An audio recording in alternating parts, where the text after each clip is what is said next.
Pada suatu pagi di tahun 1946, markas Panglima Divisi Siliwangi, Kolonel Abdul Haris Nasution di Jalan Kepatihan, Bandung, didatangi seorang perempuan muda.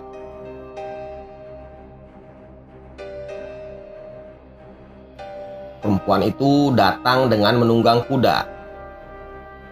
Tanpa banyak cakap, perempuan muda itu langsung masuk ke dalam markas dan menemui Nasution. Kemudian, dia meletakkan sebuah bungkusan ke atas meja sang panglima. Nasution yang kaget kemudian semakin terperanjat begitu membuka isi bungkusan yang dibawa serdadu perempuan itu.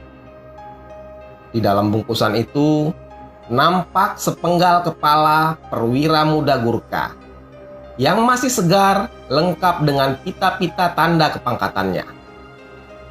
Perempuan muda yang memenggal kepala perwira Gurkha ini adalah Susilawati. Dia adalah prajurit Mojang Bandung yang tergabung dalam Laskar Wanita Indonesia atau LASWI. Kisah ini diceritakan oleh Jenderal Nasution dalam bukunya Memenuhi Panggilan Tugas Jilid 1, Kenangan Masa Muda. Sejak kejadian itulah Nasution menjadi paham bahwa para Mojang Bandung sangat pemberani, militan, dan nekat.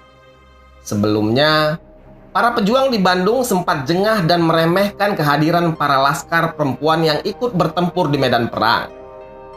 Para pejuang lelaki menganggap bahwa laskar wanita hanya akan merepotkan saja di medan pertempuran.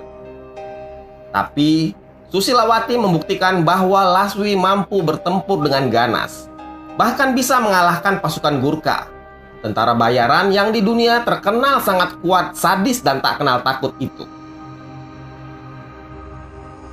Susilawati sendiri kemudian secara sukarela terkadang menjadi pengawal Nasution dalam setiap kegiatan divisi Siliwangi. Selain Susilawati, ada seorang laskar perempuan yang tak kalah garang dan terkenal sebagai tukang penggal kepala Gurkha. Namanya Willy Sukirman. Dalam buku Saya Pilih Mengungsi, Pengorbanan Rakyat Bandung untuk Kedaulatan, yang menceritakan tentang patriotisme peristiwa Bandung Lautan Api, dikisahkan cerita tentang Willy Sukirman ini. Ketika bertempur, Willy mengamuk bagai harimau betina yang terluka. Dia sering merasa tidak sadarkan diri saat berperang. Dia secara tiba-tiba selalu berhasil masuk ke garis depan peperangan. Willy sering berkelahi 1 lawan 1 dengan tentara Gurkha. Berbekal pedang kecil di tangannya, dia selalu berhasil bertarung melawan tentara Gurkha yang bersenjatakan kurki, pisau lengkung senjata khas tentara asal Nepal itu. Dan dia selalu berhasil memenggal kepala musuhnya. Dia selalu tak sadar ketika memenggal kepala musuh. Tiba-tiba darah sudah mengalir di tangannya dan kemudian teman-teman di sekelilingnya berteriak histeris menyemangati. Kisah pertarungan Willy yang paling terkenal adalah pertarungan 1 lawan 1 dengan tentara Gurkha di dekat jembatan viaduk. Ada dokumentasi berupa sebuah koran di Museum Brawijaya yang memperlihatkan foto Willy. Sosoknya tampak sebagai gadis yang masih sangat muda, berkulit putih dan sangat cantik. Susilawati dan Willy adalah maung bikang atau harimau betina. Begitu julukan yang diberikan bagi para kombatan LASWI yang tak kenal takut ini. Selain mereka berdua, ada banyak lagi nama-nama anggota LASWI yang menggentarkan para tentara sekutu dan Belanda. Salah satunya adalah komedian legend Radmi B29. Radmi tidak hanya sukses di dunia hiburan.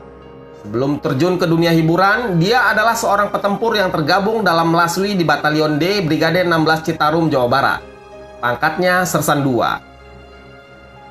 Laskar Wanita Indonesia atau LASWI dibentuk pada 12 Oktober 1945 oleh Sumarsi Subiati.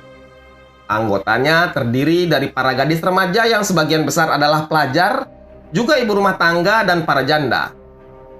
Tak hanya di Bandung, anggota LASWI juga tersebar di beberapa daerah di Jawa Barat seperti di Ciamis dan Banjar. Pembentukan LASWI ini dimaksudkan untuk membantu para kaum pria berjuang di garis depan maupun garis belakang. Sebelum terjun ke kancah perang, para anggota LASWI dilatih secara fisik dan mental, seperti latihan baris berbaris, cara menggunakan senjata, taktik gerilya, kepalang merahan, dan bahkan intelijen. Ada kisah menarik dari Sumiarsi Subiati, sang pendiri LASWI ini.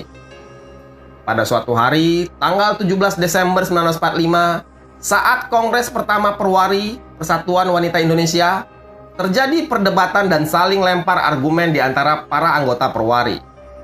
Kongres itu kemudian menjadi sangat bertele-tele. Alur pembicaraan semakin tidak jelas. Sebagian peserta saling lempar argumen dan tidak mau mengalah. Lalu, tiba-tiba terdengar suara lantang yang terkesan sangat galak dari barisan belakang. Terlihat seorang perempuan bersepatu lars, berseragam hijau lengkap dengan pistol di sisi kanannya, berdiri menegur para perempuan yang saling berselisih itu. Pakaian yang dikenakannya sangat kontras dengan kebaya dan selendang yang dikenakan para perempuan lain dalam Kongres Perwari itu. Dia adalah Sumarsi Subiati, pemimpin Laskar Wanita Indonesia. Dia berkata, "Ibu-ibu, mengapa hal yang kecil-kecil dibicarakan sampai berlarut-larut? Ingat, ini masa perjuangan, masa revolusi. Di garis depan, kalau sesuatu soal tidak dapat dibicarakan dan diselesaikan dengan mulut, kami selesaikan dengan senjata." Begitu tegas Sumarsi. LASWI bukan laskar main-main.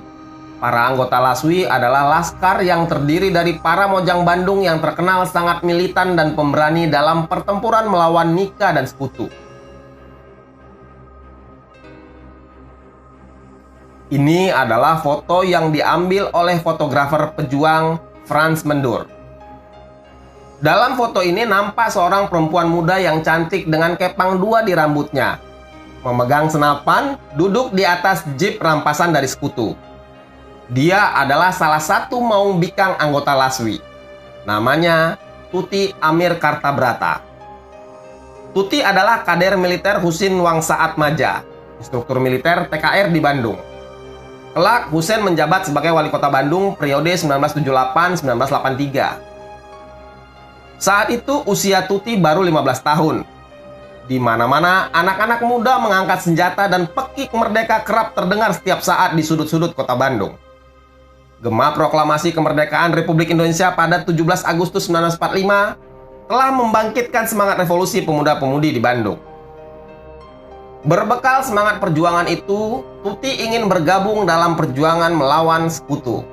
Awalnya, Tuti tidak diizinkan oleh orang tuanya bergabung dengan LASWI.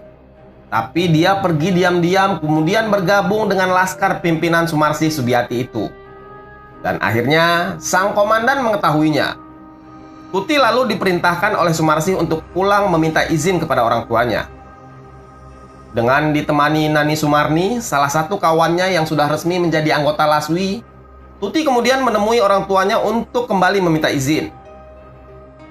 "Saya ancam orang tua saya. Jika tidak diizinkan, maka saya akan meledakkan granat yang ada di saku celana saya." Begitu kenang Tuti dalam sebuah wawancara. Takut dengan ancaman itu, orang tua Tuti pun akhirnya luluh juga. Padahal sebenarnya yang dikantongi Tuti hanya sebuah mangga. Setelah bergabung dan bertempur bersama LASWI, Tuti kemudian diangkat menjadi Kepala Brigade 1 LASWI. Ada beberapa peristiwa paling berkesan yang tak pernah dilupakannya seumur hidup. Salah satunya adalah ketika dia ikut mengatur arus pengungsi yang akan keluar dari kota Bandung pada tanggal 24 Maret 1946. Tuti menyaksikan banyak orang yang dia kenal dan sayangi berada di antara ribuan pengungsi saat peristiwa heroik Bandung Lautan Api itu terjadi. Dia sedih karena orang-orang itu terpaksa harus menjadi pengungsi perang dan berkorban harta benda demi harkat dan martabat Republik Indonesia yang mereka cintai.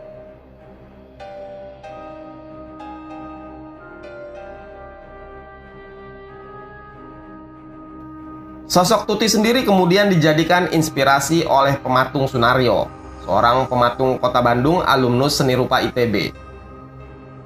Sosok Tuti dijadikan sebagai model monumen LASWI yang berdiri di Jalan Perintis Kemerdekaan Kota Bandung. Monumen ini menggambarkan seorang serdadu perempuan berdiri gagah dengan senapan di tangannya. Patung Laswi diresmikan pada tahun 1981 untuk menghormati para Maung Bikang, para harimau betina tanah Sunda yang membuat ciut nyali para penjajah.